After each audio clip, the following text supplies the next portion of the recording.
नमस्कार विद्यार्थी मित्रांनो, जाधव गुरुजी यूट्यूब चॅनलमध्ये आपले सहर्ष स्वागत आहे। आपण आंतरराष्ट्रीय आणि रोमन संख्या चिन्हे मिशन स्कॉलरशिप 5वी गणित भाग 1 हा व्हिडिओ पाहिला। या व्हिडिओच्या डिस्क्रिप्शनमध्ये तुम्हाला एक लिंक दिली होती, जी लिंक सोडवा म्हणून सांगितलेलं होतं। आता ती लिंक कशी सोडवायची हे या ठिकाणी आपण प्रात्यक्षिकासह पाहू आणि त्याची उत्तरपत्रिका पण पाहू। या व्हिडिओच्या खाली बघा, इथे मोर नावाचं ऑप्शन आहे, या ठिकाणी त्याला क्लिक करायचे।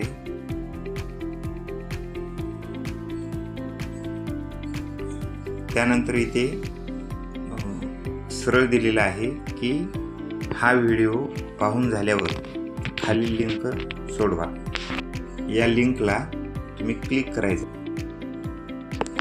अशा पद्धतीने लिंक ओपन झाल्यावर स्क्रोल करत पुढे जायचं। या ठिकाणी स्टुडंट नेम आहे, त्या ठिकाणी तुम्ही तुमचं नाव टाकायचे। मी या ठिकाणी माझं नाव टाकलं। आता माझी इयत्ता नसल्यामुळं मी खालचा ऑदरचा ऑप्शन निवडलं।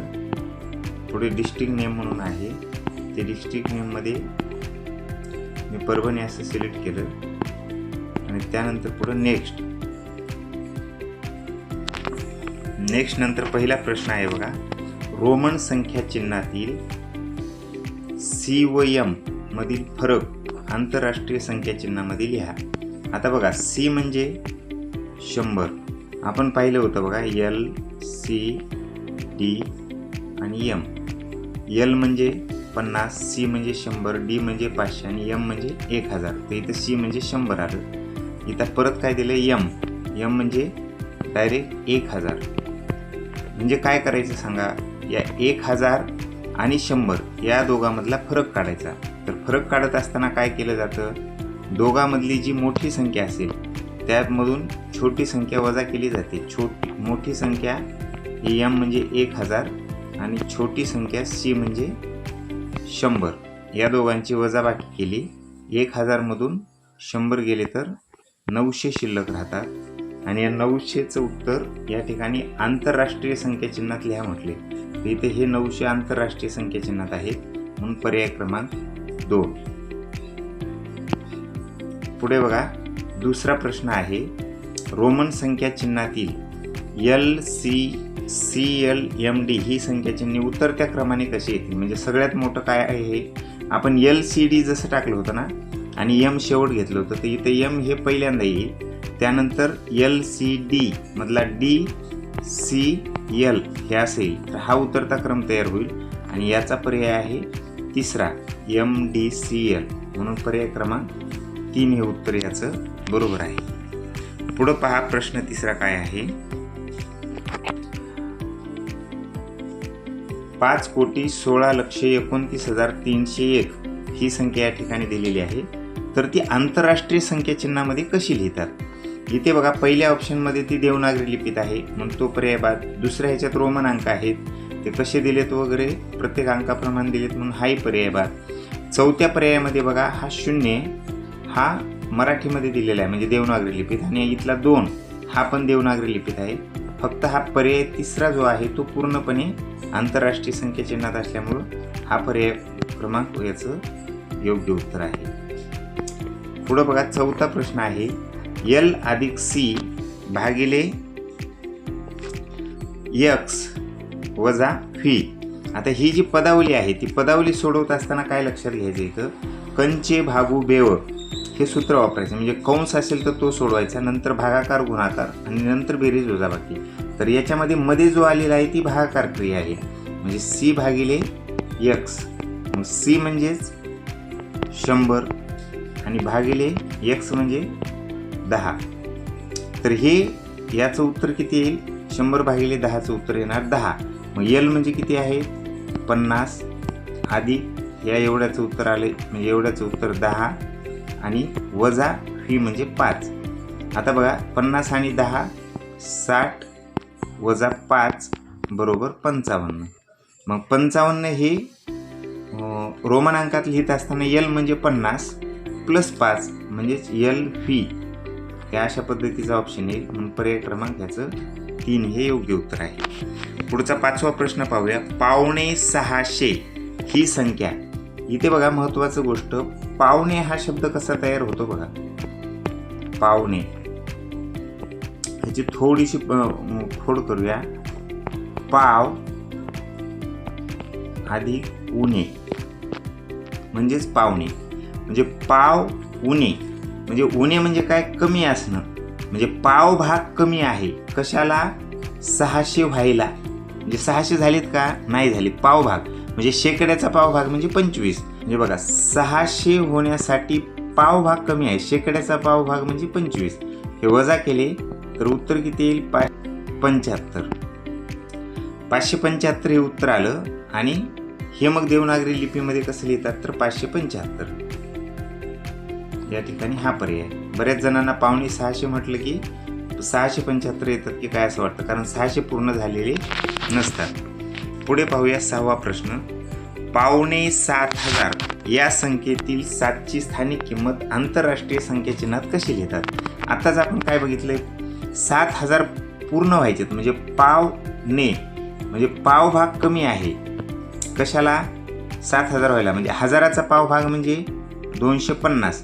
7,000 पूर्ण व्हायला 250 कमी आहेत म्हणजे 6,750 अशी संख्या तयार होईल. याला म्हणायचं 5,700. तर याच्यातला 7ची स्थानिक किंमत म्हटली त्यांनी. एकक, दशक, शतक म्हणजे किती आले, 700. म्हणून पर्याय क्रमांक 1 हे याचं योग्य उत्तर आहे. प्रश्न 7वा बघा. रोमन संख्या चिन्हात 49 ही संख्या अचूकपणे कशी लिहाल. मी याच्या मागचा जो व्हिडिओ होता त्या व्हिडिओमध्ये एक तुम्हाला क्लुप्ती सांगितलेली आहे, म्हणजे ट्रिक सांगितलेली आहे. त्याच्यामध्ये काय सांगितले सांगा, 49 लिहित असताना त्याचं विस्तारित रूप लिहायचं. म्हणजे 40 + 9. मग 40ला आपण कसं लिहितो, 50च्या मागचे 10ने कमी आहे ना, 50ला आपण एल लिहितो आणि 40 10ने कमी म्हणून त्याच्या मागे एक्स लिहितो. म्हणजे XL अधिक 9. 9ला काय लिहितो आपण, IX. म्हणजे XL IX असं ऑप्शन कुठं आहे तर पर्याय क्रमांक 4 मध्ये. म्हणून पर्याय क्रमांक 4 हे त्याचं योग्य उत्तर. पुढे जाऊया. 8वा प्रश्न. आंतरराष्ट्रीय संख्या चिन्हामध्ये एकूण संख्या चिन्ह किती आहेत. आपल्याला काय वाटतं, याचं उत्तर असंख्य असतील, पण आंतरराष्ट्रीय संख्या चिन्ह म्हटले त्यांनी. म्हणजे मी तुम्हाला आता दाखवतो, मी त्या व्हिडिओमध्ये पण सांगितलेलं आहे. 0 1 2 3 4 5 6 7 8 9 ही जर सगळी चिन्ह वापरली तर तुम्हाला हे चिन्ह वापरून कोणतीही संख्या बनवता येते. यापेक्षा वेगळा अंक कुठलाही घ्यायची गरज नाही. हे सगळे अंक घेऊन यालाच आंतरराष्ट्रीय संख्या चिन्ह म्हणतात. तर हे आपल्याकडे 10 आहेत. म्हणजे हे 1 ते 9 10 आणि 0 1 धरून 10. याचं योग्य उत्तर हे 10 आहे. बऱ्याच जणांनी असंख्य हे उत्तर लिहिलंय, जे चुकीचं आहे.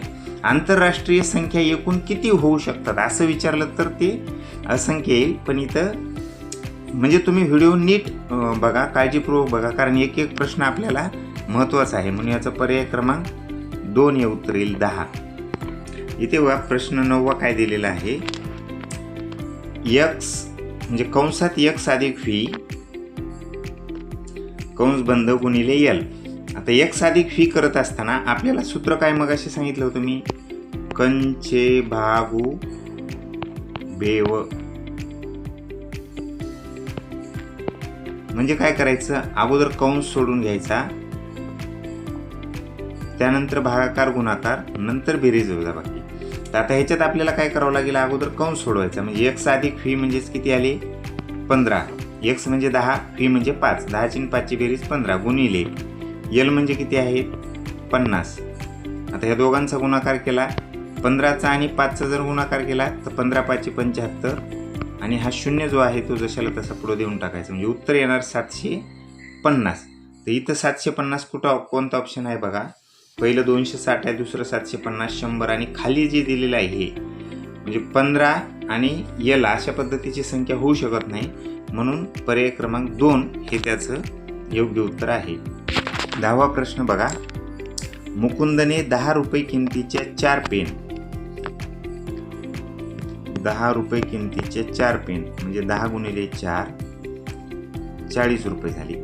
आणि 25 रुपये किमतीच्या 2 वह्या, 25 रुपये किमतीच्या 2 वह्या म्हणजे 50 रुपये झाले.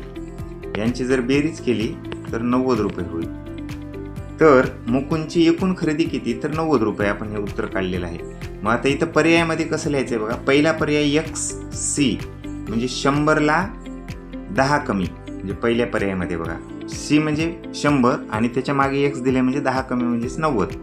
पुढे काय दिले दुसरा पर्याय L अधिक XL, L म्हणजे 50, XL म्हणजे 40, 50 ची 40 ची बेरीज 90 होणार. पुढे इथं काय दिलंय XV ट्रिपल I, X म्हणजे 10 प्लस 5 म्हणजे 15 आणि प्लस 3 म्हणजे 18, 18 गुणिले V म्हणजे 18 गुणिले 5, 18 पंचे 90 म्हणजे तिन्हीचे उत्तर 90 येत आहेत आणि आपले उत्तर 90 आहे. म्हणून पर्याय क्रमांक 4 हेच याचं योग्य उत्तर आहे. हे सगळे प्रश्न आपण सोडवलेले आहेत. त्यानंतर सबमिट करायचं. सबमिट केल्यानंतर इथं व्ह्यू स्कोर असा ऑप्शन, इथे या ठिकाणी बघा स्कोर आला, टोटल पॉईंट 20 पैकी 20. आता यानंतर तुम्ही जर खाली गेलात तर तुमचे जर प्रश्न चुकले असतील तर त्या ठिकाणी योग्य उत्तर तुम्हाला दाखवलेलं असेल. आता बघा पहिला प्रश्न इथं बरोबर दिलं आहे. एखादा प्रश्न चुकला असेल तर त्याचं योग्य उत्तर कुठलं आहे ते तुम्हाला दाखवलं जाईल. धन्यवाद. यापुढे येणारे व्हिडिओ पहा, त्याच्यावर दिलेले लिंक सोडवा आणि आपला स्कॉलरशिपचा जास्तीत जास्त अभ्यास करा. गणित आणि बुद्धिमत्तेचा पाया पक्का करा. आपला सर्वांनी सबस्क्राईब करा. आपल्या मित्रांना आपले व्हिडिओ पाठवा आणि जास्तीत जास्त विद्यार्थ्यांना आपण स्कॉलरशिप मिळवण्यासाठी सर्व मिळून प्रयत्न करूया. धन्यवाद.